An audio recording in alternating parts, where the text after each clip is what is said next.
তো চলে এসেছি আর একটা নতুন এক্সেল অ্যাপ্লিকেশনের রিভিউ নিয়ে। আর আজকে আমি আপনাদের দেখাবো যে এই মাল্টিপল ব্যাংক স্টেটমেন্ট সিস্টেমটা আপনারা কীভাবে ব্যবহার করবেন। তো বেসিক্যালি এই সিস্টেমের দ্বারা আপনার মাল্টিপল ব্যাংকের ট্রানজ্যাকশান একসাথে ম্যানেজ করতে পারবেন এবং প্রতিটা ব্যাংকের আলাদা আলাদা করে আপনি একটা স্টেটমেন্টও বার করতে পারবেন। এছাড়াও যে আপনার ডেলি রিপোর্ট আছে, ডেলি রিপোর্টে গেলে আপনার ডে বাই ডে কত টাকা ডিপোজিট হচ্ছে, কত টাকা উইথড্র হচ্ছে, তারও একটা রেকর্ড আপনি ডেলি রিপোর্টে দেখতে পারবেন। ঠিক, তো এখানে ডেটাটা এন্ট্রি করার জন্য এখানে একটা ইউজার ফর্ম আছে। তো এই এন্ট্রি ফর্ম বাটনটাতে ক্লিক করলে এখানে একটা ইউজার ফর্ম আপনাদের ওপেন হবে। তো এখানে ডেটাগুলো আপনাদের এই ইউজার ফর্মের দ্বারাই এখানে এন্ট্রি করতে হবে, কারণ এখানে যদি ম্যানুয়ালি ডেটা আপনারা এন্ট্রি করতে গিয়ে অনেক সময় কী হয়, আগের কোনো ডেটা হাত লেগে বা মাউসের কার্সার ওখানে ঢুকে গিয়ে হয়তো চেঞ্জ হয়ে যেতে পারে। তো সেক্ষেত্রে এখানে যে ডেটাটা আছে এটা পুরো সিকিওর আছে, এখানে কোনো ডেটায় আপনি কিছু চেঞ্জেস করতে পারবেন না। ঠিক আছে, যদি কোনো চেঞ্জ বা কোনো ডেটা ওখানে আপডেট করতে হয় তো আপনাদের এখানে একটা ইউজার ফর্ম দেওয়া আছে। তো ইউজার ফর্মটা যখনই আপনারা ওপেন করবেন তো অটোমেটিক কী হবে, বাই ডিফল্ট যেটা কারেন্ট ডেট থাকবে সেটা অটোমেটিক ইউজার ফর্মের মধ্যে চলে আসবে। আর এখানে যে ট্রানজ্যাকশান নাম্বারটা, লাস্ট যে ট্রানজ্যাকশান নাম্বারটা থাকবে তারপরের নাম্বারটাও কিন্তু এখানে অটোমেটিক আসছে। ঠিক আছে, দেন এরপর আছে সিলেক্ট ব্যাঙ্ক। এখান থেকে ব্যাঙ্কের ড্রপডাউন থেকে আমরা যে কোনো ব্যাঙ্ক সিলেকশন করতে পারেন যে ব্যাঙ্কের ট্রানজ্যাকশান হবে। তো যদি কোনো ব্যাঙ্ক অ্যাড করতে হয় এখানে অ্যাড ব্যাঙ্ক বলে একটা অপশান দেওয়া আছে, এই ব্যাঙ্কে ক্লিক করে এখানে কোনো ব্যাঙ্কের নামও আপনারা অ্যাড করতে পারেন। তো আমি এখানে একটা ব্যাঙ্ক অ্যাড করলাম, ধরুন আরবিআই ব্যাঙ্ক বলে, দিয়ে জাস্ট এখানে অ্যাডে ক্লিক করব। তো অটোমেটিক কী হবে, ব্যাঙ্কের নামটা কিন্তু আমার লিস্টের মধ্যে চলে আসবে। ঠিক আছে, দেন এখান থেকে আমি একটা ব্যাঙ্ক সিলেকশন করলাম, করার পর এখানে যাবো আমি ট্রানজ্যাকশান টাইপ। তো ট্রানজ্যাকশান টাইপের মধ্যে আমার তিনটে অপশান দেওয়া আছে, উইথড্র, ডিপোজিট আর ওপেনিং ব্যালেন্স। তো যখন কোনো নতুন ব্যাঙ্কের ডেটা এখানে অ্যাড করবেন তো তখন তার ওপেনিং ব্যালেন্সটা অ্যাড করতে হবে। যেমন আমি যদি এখন আরবিআই ব্যাঙ্কটা সিলেকশন করি তো আরবিআই ব্যাঙ্কে যেহেতু এটা প্রথম ট্রানজ্যাকশান, তো ফার্স্ট এখানে ডিপোজিট উইথড্র কোথা থেকে হবে যদি কোনো ব্যালেন্স না থাকে। তো তাই জন্য আমি কী করবো, এখানে ওপেনিং ব্যালেন্স সিলেকশন করে এখান থেকে যাবো ট্রানজ্যাকশান মেথড, মানে যেই মেথডে এবার বেটা অ্যাড হয়েছে, যদি ক্যাশে হয় ক্যাশ দিতে পারেন, অনলাইন হলে অনলাইন। যদি কোনো মেথড এখান থেকে অ্যাড করতে চান তো এখানে এসে মেথডটাকে অ্যাড করে নিতে পারেন। তো আমি এটাকে সিম্পল ক্যাশ সিলেকশন করে ওপেনিং ব্যালেন্সটা আমি এখানে দিলাম ধরুন 90,000 টাকা। আর এখানে পার্টিকুলার্সে আপনারা কিছু লিখে দিতে পারেন, যতটা আপনার দরকার, যে লেখাটা আমরা লিখে এভাবে এখানে সেভ করতে পারেন।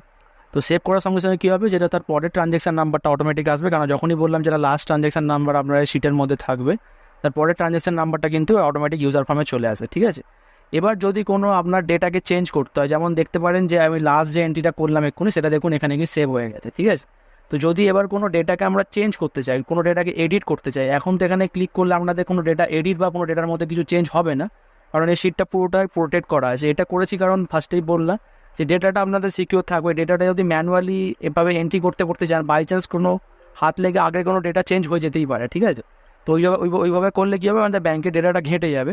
তো এটাকে যদি কোনো ডেটা আপনাকে কোনো এডিট করতে হবে বা কোনো চেঞ্জ করতে হবে, ধরুন এই যে ট্রানজ্যাকশানটা আপনি দেখতে পাচ্ছেন, এই ট্রানজ্যাকশান নাম্বার আছে 138। তো এইখানে ধরুন আমি ভুল করে এটা আমার ট্রানজ্যাকশান টাইপ যেটা হতো ওটা আমার ডিপোজিট হতো, আমি এটাকে উইথড্র করে নিয়েছি। ঠিক আছে, তো এটা যদি এখন চেঞ্জ করতে চাই সেটাও আপনাকে ইউজার ফর্ম দিয়েই করতে হবে। ঠিক আছে, তো ফার্স্টে মনে রাখবেন যে এই ট্রানজ্যাকশান নাম্বারটা কী আছে, ট্রানজ্যাকশান নাম্বারটা দিয়ে কিন্তু আপনি ডেটাকে এডিট করতে পারবেন।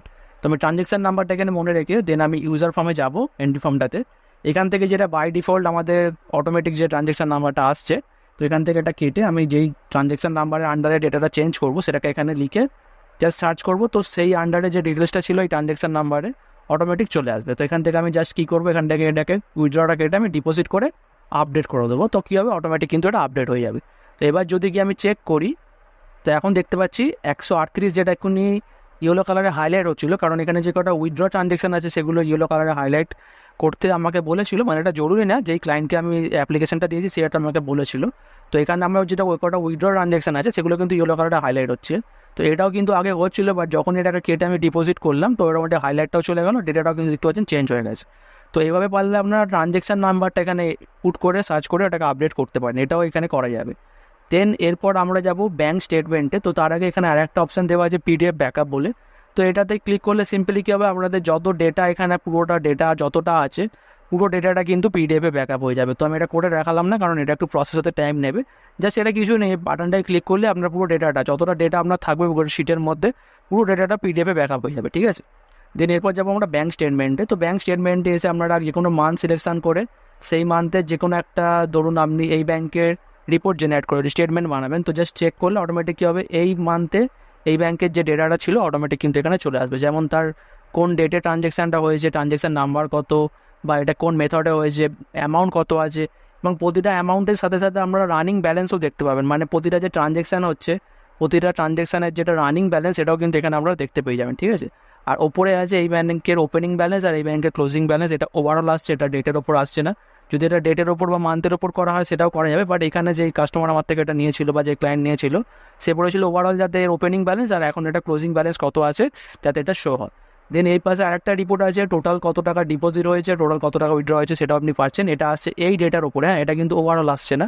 এটা যেই ডেটাটা আপনি এখন ফিল্টার করে ব্যাংকে এনেছেন সেই ডেটার মধ্যে আপনার টোটাল কত টাকা ডিপোজিট হয়েছে, কত টাকা উইথড্র হয়েছে সেটাও কিন্তু সেপারেটভাবে দেখতে পাবেন, এবং কোন কোন মেথডে কত টাকা করেছে সেগুলো কিন্তু পার্টিকুলার দেখুন এখানে শো হচ্ছে, ঠিক আছে। তো এইভাবে পারলে আমরা যে ব্যাংক সিলেকশন করবেন সেই ব্যাংক সিলেকশন করার পর যদি চেক করেন তো সেই ব্যাংকের ডেটা কিন্তু অটোমেটিক আসবে। যদি এখান থেকে চান আপনি মান্থ চেঞ্জ করবেন, যদি আমি এখান থেকে মান্থ চেঞ্জ করে অন্য কোনো মান্থে চেক করতে চাই, জাস্ট চেক করবো, তো অটোমেটিক কী হবে সেই মান্থের ডেটা কিন্তু ফিল্টার হয়ে চলে আসবে। এবার যখন কোনো ডেটা আপনার এখানে ব্যাংকের আসছে বা এটা যদি আপনি পিডিএফ ব্যাকআপ করতে চান তো এখানে পিডিএফ বলে একটা অপশান দেওয়া আছে। তো যখন এই পিডিএফ বাটনটা আপনি ক্লিক করবেন তো কী হবে, এইটার একটা পিডিএফ আপনার সেভ হয়ে যাবে, ঠিক আছে। এটা পারলে যখন আপনি প্রথমেভাবে দেখতে পারেন বা আপনার যেই ফোল্ডারে পিডিএফটা ব্যাকআপ হচ্ছে সেই ফোল্ডারে গিয়ে যদি চেক করেন, দেখুন এখন দেখতে পাচ্ছেন এই এক্ষুনি এটা যেটা জেনারেট করলাম আমি পিডিএফটা, এটা কিন্তু এখানে এই ফোল্ডারের মধ্যে নাম দিয়ে সেভ হয়েছে, ব্যাংকের নাম পাশে তার কোন মান্থের এটা রিপোর্ট সেটাও কিন্তু দেখতে পাচ্ছেন। এভাবে পারলে আপনি এই রিপোর্টটা কাউকে হোয়াটসঅ্যাপে সেন্ডও করতে পারেন বা পরে আপনি এখানে এসে চেকও করে নিতে পারেন।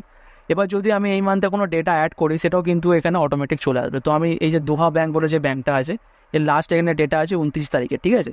তো আমি একটা কাজ করি, আমি একবার আমার মাস্টার শিটে গিয়ে একটা এন্ট্রি ফর্ম দিয়ে দোহা ব্যাংকের একটা এন্ট্রি করব। তো ট্রানজ্যাকশান নাম্বার আমি এটাই রাখলাম, আর এখান থেকে ব্যাংক সিলেকশন করব দোহা ব্যাংকটা। এখান থেকে আমি টাইপ সিলেকশন করব, ধরুন ডিপোজিট বা উইথড্র করছি। আমি একটা কাজ করি, আগে এই রিপোর্টটা একবার দেখে নিই স্টেটমেন্টটা। যেমন এখানে দেখতে পাচ্ছেন এর যেটা ক্লোজিং ব্যালেন্স আছে এত টাকা আছে, ঠিক আছে।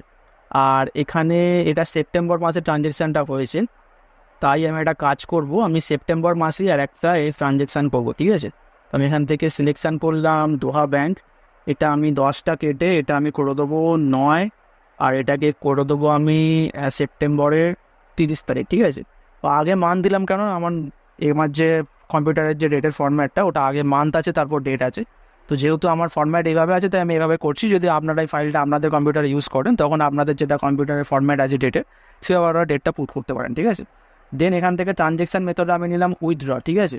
আর এখান থেকে আমি এটা নিয়ে নিলাম অনলাইন, বা এটাকে নিয়ে নিচ্ছি আমি অনলাইন ক্যাশেই নিচ্ছি, ঠিক আছে। দেন এখান থেকে আমি একটা অ্যামাউন্ট দিলাম 60,000, রিসিভ XYZ, যা খুশি আপনারা এখানে লিখতে পারেন পার্টিকুলার। দেন আমি এটাকে সেভ করবো। সেভ করার পর এবার যদি আমি ব্যাঙ্ক স্টেটমেন্টে যাই তো এখানে কিন্তু 207 যে ট্রানজ্যাকশান নাম্বারটা কিন্তু এখানে আসছে না। তো তার জন্য এটা কী করতে হবে, আমাকে একবার চেক করতে হবে। তো যেই চেক করলাম এই যে রিসেন্ট যে এন্ট্রি আমি এক্ষুনি করলাম, দেখো এটা কিন্তু অটোমেটিক এখানে চলে এসছে, ঠিক আছে। এবং যেটা এর কারেন্ট ব্যালেন্স দেখতে পাচ্ছি এটাও কিন্তু এখান থেকে মাইনাস হয়ে গেছে। এখানে যে কারেন্ট ব্যালেন্সটা আসছে এটাও কিন্তু এখান থেকে মাইনাস হয়ে আসছে, ঠিক আছে। এইভাবে পারলে যে কটা ব্যাংকের তোমাদের ট্রানজ্যাকশান হচ্ছে এই মাস্টার শিটে সে কটা ব্যাংকের ট্রানজ্যাকশানকে তোমরা আলাদা আলাদা করে এখানে রিপোর্ট বার করে চেক করতে পারবো। তো এই যে জিনিসটার ব্যাঙ্ক স্টেটমেন্টটা আছে এটা তোমরা এইভাবে ইউজ করে প্রতিটা ব্যাংকের আলাদা আলাদা করে রিপোর্ট এখানে জেনারেট করতে পারো এবং সেটাকে পিডিএফও ব্যাকআপ নিতে পারবে। দেন লাস্ট যে আমাদের অপশানটা আছে ডেলি রিপোর্ট, তো ডেলি রিপোর্টে গেলে পার ডে তোমাদের কত টাকা ডিপোজিট হচ্ছে কত টাকা উইথড্র হচ্ছে সেটা কিন্তু তোমরা পেয়ে যাবে। আর যখনই এই সিটের মধ্যে অ্যাক্সেস করবে তো অটোমেটিক যেটা কারেন্ট ডেট সেটাই কিন্তু এখানে অটোমেটিক চলে আসবে, ঠিক আছে। যদি চাও এখান থেকে তোমরা অন্য কোনো ডেটেরও চেক করতে পারো, এখানে একটা ডেট ফিগার দেওয়া আছে। তো এখান থেকে আমি 10 আগস্ট নিলাম, তো 10 আগস্টের মধ্যে টোটাল কত টাকা আমার ডিপোজিট হয়েছে, টোটাল কত টাকা আমার উইথড্র হয়েছে, এটা কিন্তু ওভারঅল সব ব্যাংকের মিলে, এটা কিন্তু আলাদা করে কোনো সেপারেট ব্যাংকের আসছে না। আলাদা আলাদা করে সেপারেট ব্যাংকে তোমাদের ব্যাংক স্টেটমেন্টের মধ্যে আসবে, বাট এখানে যেটা ওভারঅল কালেকশন বা ওভারঅল উইথড্র হচ্ছে সেটা কিন্তু তুমি এই ডেলি রিপোর্টে দেখতে পাবে। এখান থেকে যখনই তুমি শিটটাতে অ্যাক্সেস করবে, যেমন এখন দেখো আমি এখানে 10 আগস্ট সিলেকশন করে রেখেছি, বা যদি এই শিটটা থেকে বেরিয়ে আমি এই শিটটাতে আবার অ্যাক্সেস করি তো অটোমেটিক কী হবে, এটা কারেন্ট ডেটটা চলে আসবে। তো সিস্টেমটা এভাবেই বানানো আছে। যদি চেঞ্জ করতে হয় এখান থেকে তোমরা ডেট পিকার থেকে সেই ডেটটা চেঞ্জ করে সেই রিপোর্টটা সেই ডেটে কত টাকা ডিপোজিট হয়েছিল কত টাকা উইথড্র হয়েছিল কোন কোন মেথডে হয়েছে সেটাও কিন্তু চেক করে নিতে পারবে, ঠিক আছে। তো এইভাবে তোমরা এই সফটওয়্যারটা ইউজ করে তোমাদের ডেলি যে কাজটাকে খুবই ইজিলি ম্যানেজ করতে পারবে। ম্যানেজেবল ব্যাঙ্ক স্টেটমেন্টের কাজগুলো খুব ইজি ম্যানেজ হয়ে যাবে এবং এখানে তোমাদের কাজের ম্যানুয়াল কাজ কম হবে, অটোমেটিক কাজ বেশি আছে, কারণ এই টাইপের ডাটার ওপর কাজ করতে গেলে ম্যানুয়াল কাজ বেশি করতে হয়। তো এই সিস্টেমটা ব্যবহার করে তোমরা 1 ঘন্টা বা 2 ঘন্টার কাজকে খুব তাড়াতাড়ি এখানে করে নিতে পারছো, ঠিক আছে। তো যদি কারো এই সিস্টেমটা বা এই ফাইলটা লাগে আমার সঙ্গে হোয়াটসঅ্যাপে কন্ট্যাক্ট করো। তো দেখা হচ্ছে পরের ভিডিওতে। Take care, good by.